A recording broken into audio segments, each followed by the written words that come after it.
Assalamualaikum warahmatullahi wabarakatuh. Bertemu kembali dengan Ibu pada mata pelajaran Bahasa Indonesia. Nah, sebelum memulai pembelajaran hari ini, alangkah baiknya kita mengucap basmalah bersama-sama. Bismillahirrahmanirrahim. Nah, untuk pertemuan hari ini, hadir semua? Alhamdulillah jika hadir semua. Sebelum kita memulai pembelajaran pada hari ini, Ibu akan menyampaikan tujuan pembelajaran pada hari ini, yaitu mampu memahami struktur dari teks anekdot serta mampu memahami kaidah kebahasaan dari teks anekdot dan mampu mengetahui pola penyajian dari teks anekdot serta mampu membuat dan menganalisis berdasarkan struktur dan kebahasaan dari teks anekdot. Sebelum memulai pembelajaran hari ini, Ibu akan mengulas kembali materi pada pertemuan sebelumnya mengenai perbedaan antara teks anekdot dan teks humor serta menganalisis kritik tersirat dari teks anekdot dan menyimpulkan makna tersirat dari teks anekdot. Nah, setelah kalian paham mengenai materi ini, kita lanjut saja pada materi pertemuan hari ini. Untuk yang pertama, kita akan membahas mengenai struktur dari teks anekdot. Yang pertama ada abstraksi. Abstraksi ini merupakan pendahuluan yang menceritakan atau mengungkapkan latar belakang dan gambaran umum mengenai. Tadi kita sudah membahas mengenai struktur dari teks anekdot. Selanjutnya kita akan belajar mengenai kaidah kebahasaan dari teks anekdot itu. Kaidah kebahasaan dari teks anekdot yaitu yang pertama ada banyak menggunakan kalimat langsung atau tidak langsung. Lalu ada menggunakan nama tokoh orang ketiga tunggal, baik dengan menyebutkan langsung nama tokoh atau disamarkan. Lalu banyak menggunakan keterangan waktu. Nah, mengapa? Karena terkait dengan bentuk anekdot yang berupa cerita, disajikan secara kronologis atau mengikuti urutan waktu. Lalu ada menggunakan kata kerja material. Nah, kata kerja material ini merupakan kata yang menunjukkan suatu aktivitas karena terkait dengan tindakan para tokoh dan alur yang membentuk rangkaian peristiwa ataupun suatu kegiatan yang menyangkut ceritanya. Lalu ada banyak menggunakan kata penghubung atau konjungsi yang bermakna kronologis seperti keterangan waktu. Misalnya kemudian, akhirnya, lalu. Seperti itu ya mengenai kaidah kebahasaan dari teks anekdot.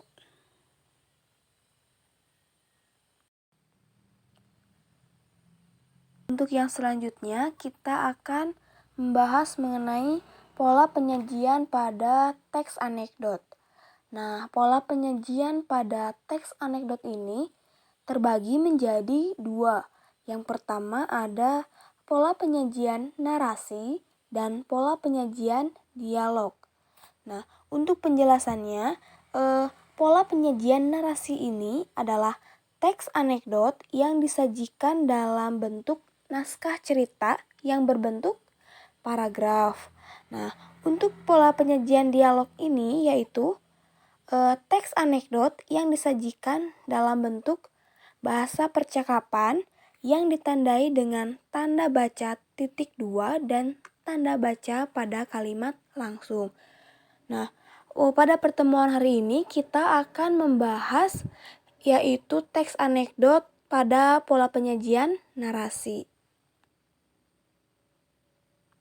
Yang selanjutnya kita akan menganalisis teks anekdot yang berjudul Aku Tidak Apa-apa. Yang pertama, kita akan menganalisis struktur dari teks anekdot itu. Yang pertama ada abstraksi, orientasi, krisis, reaksi, dan koda. Nah, untuk abstraksi ini yaitu pembuka cerita pada paragraf pertama, yaitu pada suatu malam yang mencekam, ada seorang kakek tunawisma yang kelihatannya seperti orang miskin. Bisa dilihat dari pakaiannya yang compang-camping. Ia sedang berjalan di jalan yang sepi dan hendak menyeberang jalan. Paham? Ya, lalu yang kedua, kita akan menganalisis ke orientasi, yaitu bagian awal cerita pada paragraf kedua. Namun, baru satu langkah ia berjalan, tiba-tiba ada mobil yang melintas di hadapannya. Kakek itu lalu sontak berteriak dan nangis terseduh. Paham?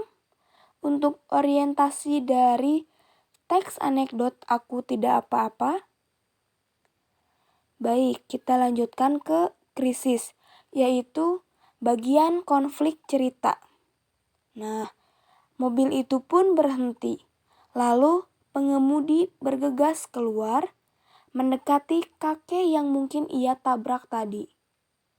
Penampilan pengemudi itu seperti orang kaya, berjas hitam dan tampak modis. Lalu ia pun bertanya pada si kakek, "Apakah saya baru saja menabrak Anda?" Nah, itu termasuk ke krisis dalam teks anekdot. Lalu ada reaksi, tanggapan tokoh terhadap konflik, yaitu pada paragraf keempat. Dengan ramahnya sang kakek menjawab, "Tidak nak tampan."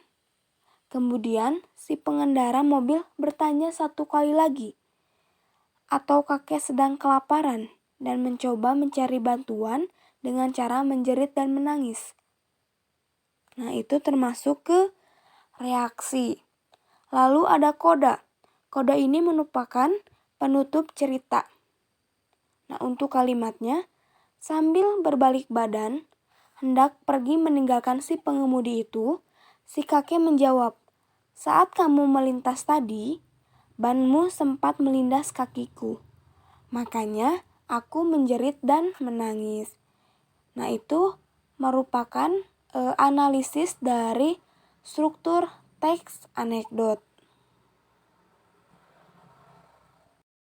Untuk yang selanjutnya, kita akan menganalisis berdasarkan kaidah kebahasaannya dari teks anekdot yang berjudul Aku Tidak Apa-apa. Yang pertama, pada teks anekdot ini berbentuk narasi seperti itu, paham? Lalu menggunakan nama tokoh, yaitu kakek dan si pengemudi. Lalu juga terdapat keterangan waktu dari teks anekdot ini, yaitu terjadi pada malam hari. Nah, pada teks anekdot yang berjudul Aku Tidak Apa-apa terdapat kata kerja material. Yang pertama, apakah saya baru saja menabrak Anda? Yang kedua, lalu apa yang membuat kakek menjerit dan menangis? Nah, dari kedua kalimat ini terdapat kata kerja material. Lalu yang terakhir ada kata penghubung atau konjungsi. Yang pertama, namun baru satu langkah ia berjalan, tiba-tiba ada mobil yang melintas di hadapannya. Yang kedua, kemudian si pengendara mobil bertanya satu kali lagi, atau kakek sedang kelaparan dan mencoba mencari bantuan dengan cara menjerit dan menangis. Yang ketiga, lalu apa yang membuat kakek menjerit dan menangis? Nah, dari ketiga kalimat itu terdapat penghubung atau konjungsi. Paham ya mengenai kaidah kebahasaan dari teks anekdot yang berjudul Aku Tidak Apa-apa? Lalu pola penyajian teks anekdot aku tidak apa-apa ini menggunakan pola penyajian bentuk narasi atau kalimat tidak langsung. Alhamdulillahirobbilalamin, pertemuan hari ini sudah selesai mengenai kaidah kebahasaan dari teks anekdot dan struktur dari teks anekdot. Untuk pertemuan yang akan datang, silahkan kalian membuat teks anekdot berdasarkan struktur dan kaidah kebahasaannya, serta kalian analisis juga kaidah kebahasaan dan strukturnya ya. Ya, dengan catatan untuk teks anekdotnya berupa narasi dan hasil karya kalian sendiri, bukan melihat dari orang lain ataupun dari Google. Seperti itu. Paham? Baik, jika sudah paham, Ibu juga berpesan kalian tetap menjaga kesehatan dan mematuhi protokol kesehatan. Nah, untuk pertemuan yang akan datang, kita masih membahas mengenai teks anekdot. Sekian yang dapat Ibu sampaikan. Mohon maaf bila ada kesalahan. Billahi taufiq wal hidayah. Wassalamualaikum warahmatullahi wabarakatuh.